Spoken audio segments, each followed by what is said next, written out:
Yeah, there's always a lot of things we want to do in the AI space, right? Because we're watching that very closely. Mm, How can we leverage AI to make the experience seamless for the client side? Can we help them write briefs? Can we help them filter job applications? Can we help them record the videos? Like there are so many different applications of AI that we've not even explored yet because we're doing AI and ML. So the future is bright, right? Like it's so exciting. We're not there yet though, mm, but in time, I think we will definitely be tapping into what's available, especially with the open AI um, capabilities that's available yeah. now.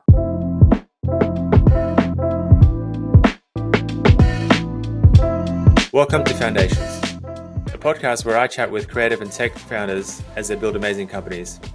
My goal here is to find out the stories, the wins, the losses, and the reason why they started the whole thing. I'm Johan from Tension Studio, and I hope you enjoy. Let's begin. Today, I am excited to welcome Angela, co-founder of Shepherd, on the show. So Shepherd's has been helping VC-backed startups source the best fractional people for their teams. But before we dive into the conversation, Angela, could you share a bit about yourself and the origin story behind Shepherd as well? The origin story. Well, thank you. Super excited to be sharing this story with you. So the origin story of Shepherd actually started about 3 years ago when I um, actually yeah, it's about 3 years ago now. Geez, when my son was born, right? And I was already starting to freelance because I decided I was not going to go back to a corporate 9 to 5 because I wanted that flexibility of work. And I looked around at my group of friends who are all first time parents. And they were hating their lives. Right? I'm like, oh, I'm not going to go back to work. I only want to do 2 days a week. And some actually quit their jobs. Some actually got made redundant.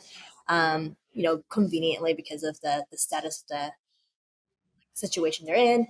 Um, and then so I thought, you know what, this is just such an unfair world.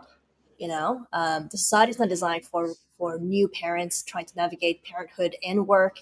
I want to make flexible work a norm for moms. And so it was moms on a page. The initial concept was moms on a page. If I could get all my mom friends on a page and then sell them to the startup ecosystem where I am active in, and get them few jobs as project managers, marketing coordinator, or marketing leader, then it's a win, right? And so that was the genesis story of Shepherd, and that's also one of the reasons why it's called Shepherd. It starts with she.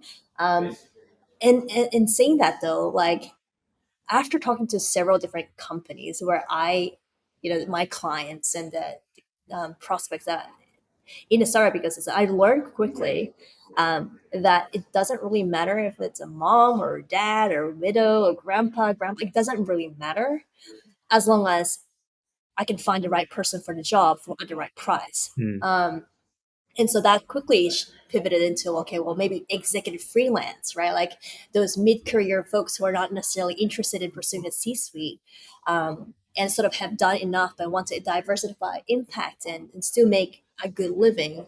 How can I make this normal for those people wanting this flexibility of life, and take ownership of their mm, career? And so that's sort of like what it's involved into.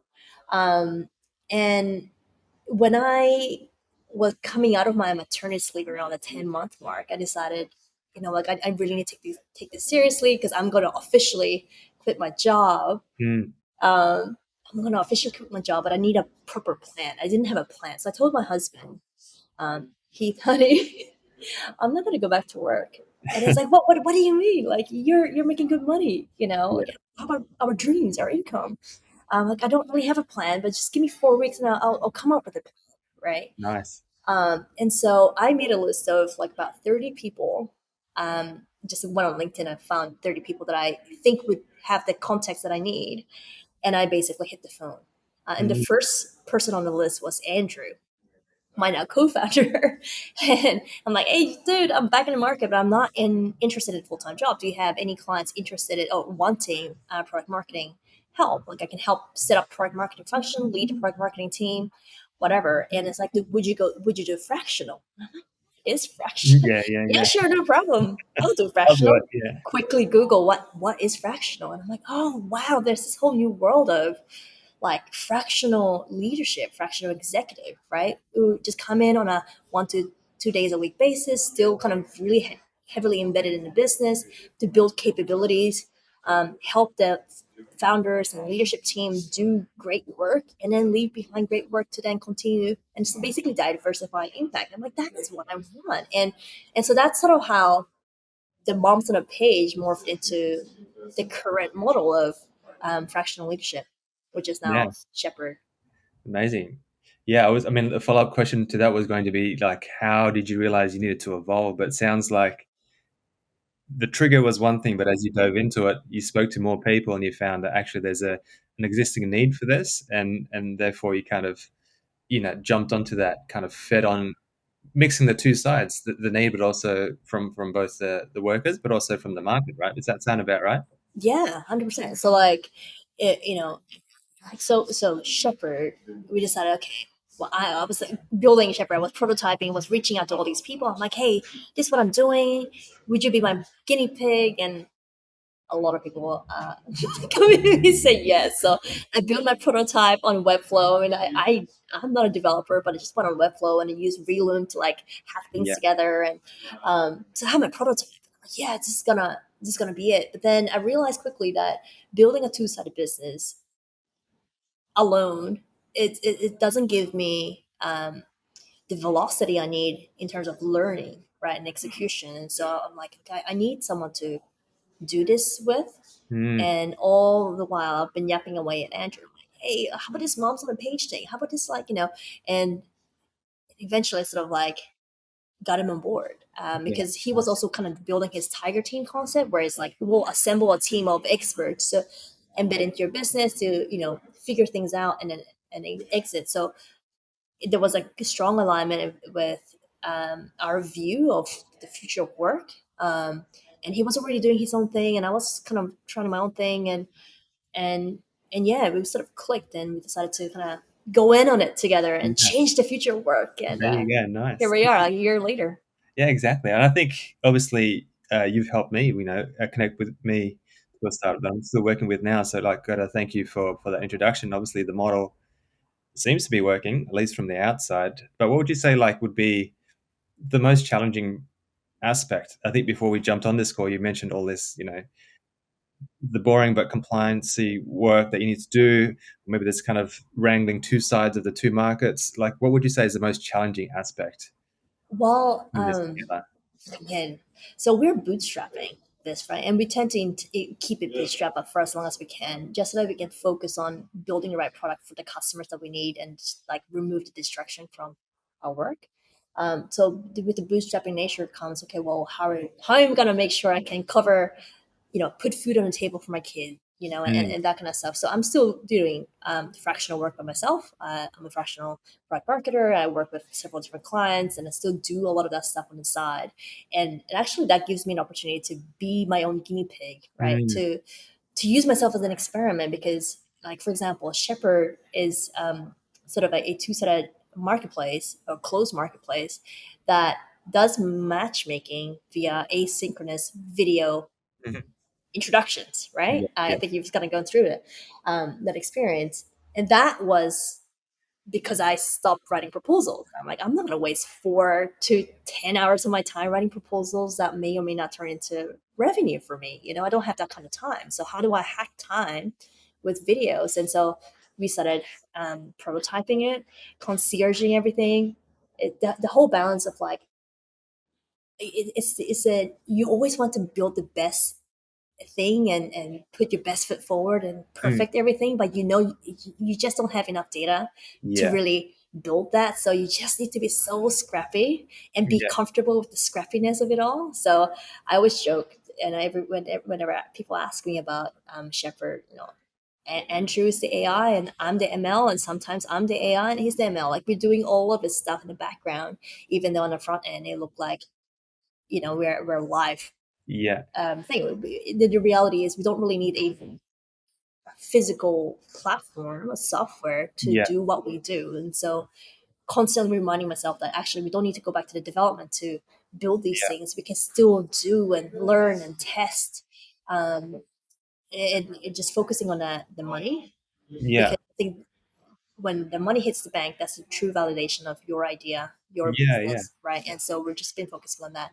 And around all of that, the challenge is okay, you're doing sales, you're doing marketing, you're doing operations, you're doing like you're the chief product officer, you're the financial person, you're the legal counsel, like you're doing almost everything as a constant context switching. That is hard, and to do that on top of a young kid, right? Yeah. Yeah. Yeah. And so that's the biggest challenge, but also like it gives us so much joy. Yeah. Yeah. Um, So, I mean, like the challenge seems outside of the actual doing the work. It also seems like, is it the energy preservation or like being able to, because even though there's a lot of work, you still seem very aligned with what you're doing. And you're oh about to say yeah, that yeah, yeah, yeah. energizes you in a way, right? It does. Like it's joy, joy. Like there, it's like it's just so fun to talk to people, learn that they see the vision, of where Mm, we're headed. They want it, and yeah, it's just balancing about yeah, it's just been so much fun. mm, And because we're so open, we just believe in the vision of this future work. It doesn't really matter, and we know that whatever we're building will morph, yeah, and exactly. and we're open to that. It's fun to see it evolve alongside customers who are using the product, even though the Mm, product is sort of still non-existent. We're doing matchmaking, and every matchmaking we do is a validation that we're headed in the right direction, and that you're learning. brings so Yeah. much joy, and you feel so like powerful, Yeah. it's Yeah. like, Yeah. Yeah. yeah, I made that money from zero, like Yeah. it's Yeah. You had an idea. And I think, I don't know where I heard this, but I think the idea of like, having an idea and colliding that with reality is really when you kind of start seeing the feedback and getting that energy from that as well, right? I think you have the best idea in the world, but until you validate it, until you put it out to market, which is what you're doing, even a scrappy way to begin with seems to be like, all right, we're onto something. Let's keep that energy. yeah, it brings, yeah, that's exactly it. That's Nice. exactly it. And where do you see, future vision? You're talking about the future. Where do you see Shepherd in the next year? The next year, we want Shepherd to be the only place people go to for um, jobs, right? Like for fractional jobs. So for the longest time, and it's funny because I went to the event last week where I met fellow like marketplace builder, and we're debating like this concept of like demand versus supply. Where do you start first, and what's your leader? Like which one is your leader? Because you Yeah, can't really work on both at the same time, and one leads the other, right? And that got me a lot of food for thought because I'm going, well, the last few months we've been working on the demand, like the supply side, because without the people, we don't really have a yeah, product. But is that the right approach? Like, you start to think about, well, actually, no, we should be working on a deal flow because there are always going to be people wanting to work. And so doubling down on that so that we yeah, can bring consistent deal flow for the network of people that we have built out, that we know is really the startup builders because they've done that many times over, and we know the quality of candidates we have on the bench is sort of exactly the type of people we will hire, um, that we know we can make a difference, and those kind of things. Anyway, in the next year we see Shepherd being the go-to place for fractional jobs nice. because we have all the exciting startups in there, not for profit, impact based organizations, boring services organizations that are turning over 10 mil, 12 mil, 15 mil, whatever. That's where, they would just go to publish jobs for fractional work, and hopefully evolve it into something that we have not even imagined. Yeah, yeah. Being You open know, to it, like you mentioned that already, right? Like being open to see where that takes you. where that takes us. Yeah. Yeah, yeah, yeah. And is there like, obviously there's being open, there's the also the vision which you mentioned. So if, with that in mind, are there any kind of trends or technologies or things that you're paying like close attention to that you think as a tool, maybe this will get us there, or are you still kind of in that, you know, not validation phase, but like try just getting the machine working? Like, is your mind anywhere there yet? Yeah, there's always a lot of things we want to do in the AI space, right? Because we're watching them very closely. Mm, How can we leverage AI to make the experience seamless for the client side? Can we help them write briefs? Can we help them filter job applications? Can we help them?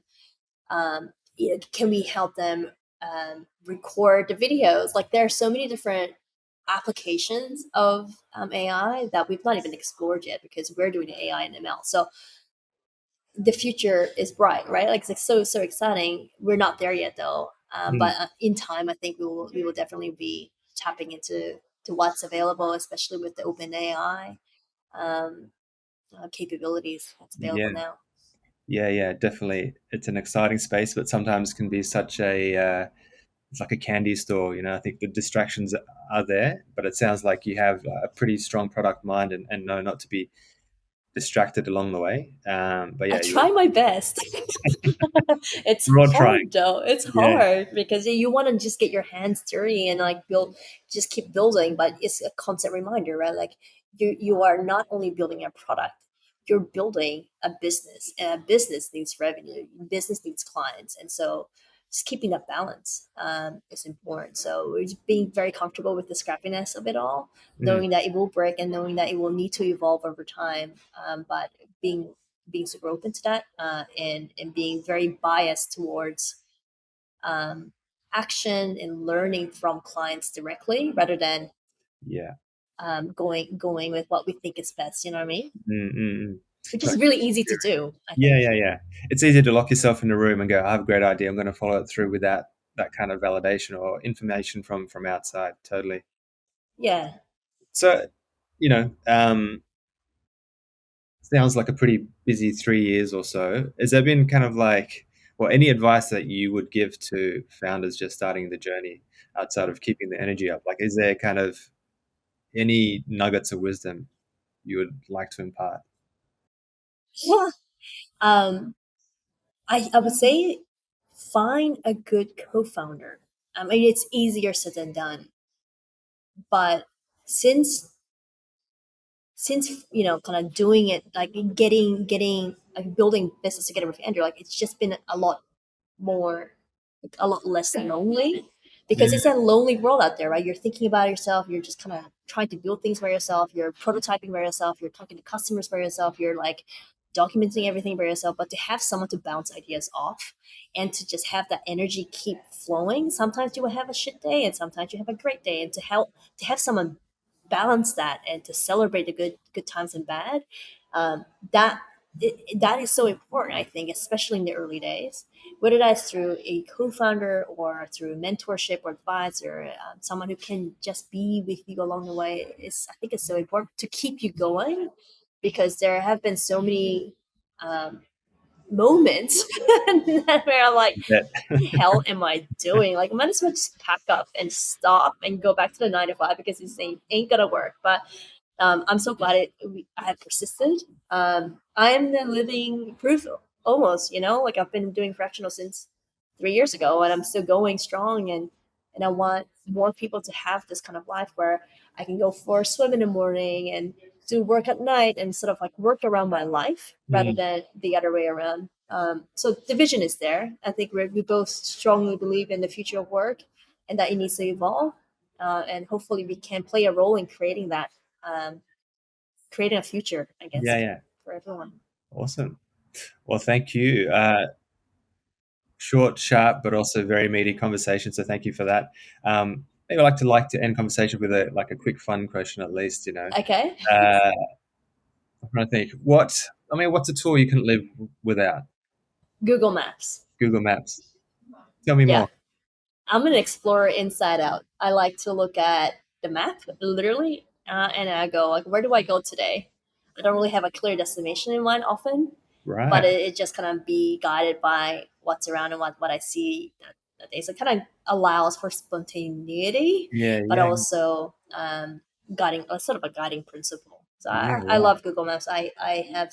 There's a fun little fact as well. Like I was a photographer for Google Maps. Wow. Many years ago. That was one of my original side hustles, Yeah. and so I don't know. I have an affinity with You Google have a brand Maps, but affinity. Yeah. Yeah. yeah, I love it. Like it's a tool I cannot live without. What Yeah. else is there? I think that's the main I thing. mean, Is it? that's very left field. I didn't expect that at all. So that I is get that a lot. no. Appreciate the chat. Where can people find out more about Shepherd? Go on Shepherd. So heyshepherd.com. Yeah. We're also quite active on LinkedIn. So if you want to reach out, just reach out directly to me or myself, Andrew or Andrew. Yeah. Awesome.